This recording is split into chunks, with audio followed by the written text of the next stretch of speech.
संगत जी, प्यार से कहना दान निरंकार जी। आज सभी ने जहाँ आने वाले समागमों की भी वो एक तारीखें कि ये सेवा का समय, एक अपने अंदर के बदलाव का समय, कि खुद को कैसे इस निराकार से और जोड़ के अपनी भक्ति को भी जहाँ मजबूत करना है। और वहीं एक बात वही कि सेल्फ फोकस्ड अपने इम्प्रूवमेंट के लिए एक सिर्फ शरीर को संवारने सजाने की बात नहीं, एक अंदर से बाहर तक की ये जो जर्नी है इनसाइड आउट, तो यहाँ एक स्पिरिचुअल ग्रोथ की बात कि ये कैसे परमात्मा को जिसने भी प्राथमिकता बनाई है वो अवश्य ही एक असली इंसान का जीवन जीते हैं। ये एक हो गए, जैसे अभी होली का भी जिक्र आ रहा है कि कल जिस प्रकार पूरे संसार में जो रंगों का, खुशबू का एक त्योहार और भाव वही के अलग अलग रंग एक दूसरे पे भी जो लगाते हैं, तो वो सिंबॉलिकली क्या है, वो खुशियां हैं, वो आनंद है, वो एक वही बात की चाहे कितना भी अलग हो एक रंग से दूसरा रंग, फिर भी वो कितना न्यारा। और जब सारे रंग हम मिक्स कर देते हैं तो वो बहुत ही एक डार्क सा कलर बन जाता है। तो वही वो बात जो इकमिक वाली कि फिर वो अलग अलग कोई पिंक पर्पल ब्लू ये अलग नहीं किए जा सकते जब सब एक साथ मिक्स कर दिए गए हों। और वैसे ही वही बात कि ये इकमिक अवस्था कि इस निराकार से जब मन एक हो जाता है तो फिर ये हमारी शरीर की लिमिटेशंस नहीं रहती, फिर वही जो परमात्मा शरीर के अंदर जिसका वास बाहर भी है, और वही फिर वो रियलाइजेशन कि ये शरीर भी ये निराकार का ही, तो कैसे ये एक उस तरह से तो बस कंटेनर है ये शरीर जिसके अंदर भी परमात्मा है, जिसके बाहर भी परमात्मा है। जैसे अगर हम किसी समुद्र में एक कोई बॉटल पानी की ढक्कन खोल के डाल दें और वो अपने आप उस खाली बॉटल में भी पानी भर दिया जाएगा, और फिर उसका ढक्कन बंद कर देंगे और पानी में छोड़ देंगे, तो वही वो बात कि वो बोतल के अंदर भी पानी, बोतल के बाहर भी, सिर्फ ये कुछ समय की यात्रा। ये वही अगर मिट्टी का ये बॉटल बनी है,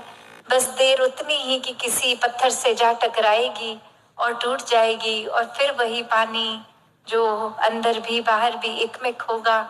तो बात यहाँ रियलाइजेशन की, ये ब्रह्म ज्ञान की जब जब बात होती है, ये इकमिक अवस्था आत्मा परमात्मा की, तो ऐसे ही भाव हर एक संत के रहे हैं अपने जीवन में कि सब काम बहुत सरल हो जाते हैं, पर ये प्राथमिकता अगर परमात्मा पे टिकाई है तो ही एक एफर्टलेसली ये जीवन एक पानी में गो विद द फ्लो के भाव से जाएगा, उस तरह का जीवन बनेगा। वरना हर पल एक एफर्ट लगता रहेगा, एक अनेकों स्ट्रेस टेंशन्स इस तरह हावी हो जाएंगी जहां हम खुद को डूअर एक कर्ता मान लेंगे। जैसे एक नदी होती है और वो नदी का काम बहना पानी देना, और अब वो नदी का भाव, वो पानी का वो प्रेम कि ये अब किसी तक भी जाए, एक शीतलता, ठंडक, प्यास बुझाने का ही काम करेगी। और कैसे समर्पित होके नदी अपना पानी अपने लिए नहीं रखती, वैसे ही एक नदी अगर बह रही है तो नदी को ये भी फर्क नहीं पड़ता कि उसमें से कोई एक बोतल पानी पी रहा है या दो लोग एक एक बोतल पानी पी रहे हैं, या फिर उसमें कोई सिर्फ इंसान ही पानी पी रहे हैं या कोई जानवर भी आ रहे हैं। क्या उस पानी का यूजेज हो रहा है, क्या कपड़े धुल रहे हैं, या किसी और तरह से कंजम्पशन है उस पानी की, क्योंकि नदी के वो इस चीज से मतलब ही नहीं है, उसको तो बस इस प्यार में बहना है। तो बात वही, जहाँ हम ये सोच लेते हैं मन में, ये पोजेसिव हो जाते हैं, ये सेंस ऑफ ओनरशिप की ये नदी तो मेरी है, इस नदी में अब कोई और कैसे है, वो अपना हिस्सा कैसे ले रहा है, ये तो पूरी तरह बस मेरी ही है। तो वहाँ फिर वो भाव चाहे जेलिसी के कहें, चाहे एक अपनी इनसिक्योरिटी के कहें, एक अन्य और भी भाव जो फिर एक पॉजिटिविटी से बहुत दूर के भाव होते हैं, वो प्यार ना देने के समय अच्छा फील होगा, ना वो रिसीवर को अच्छा फील होगा। तो ऐसा ही प्यार हर कोई करता जाए, जहाँ वो सीमित ना हो, ये असीम रूप में एक नेवर एंडिंग, एक बिना सेल्फिश होकर वो प्यार दिया जाए। ऐसा ही भक्तों ने सिखाया है कि परमात्मा के प्रति ऐसी लगन हो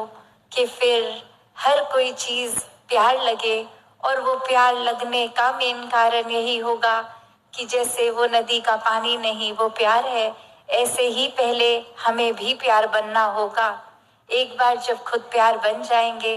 तो ही हर समय ये प्यार आगे भी दे सकेंगे। तो दातार हर एक पे कृपा करे कि ये प्रेमा भक्ति का रूप, ये प्यार में एक मिक इस परमात्मा से हर कोई होता जाए, ताकि फिर आपसी रिश्तों में भी वो झलके, और सिर्फ झलकाने के लिए नहीं, ये दर्शाने के लिए नहीं, दिल से इस परमात्मा का हो के फिर ये प्यार हर एक तक पहुंचे। सत संगत जी, धन गंगा जी।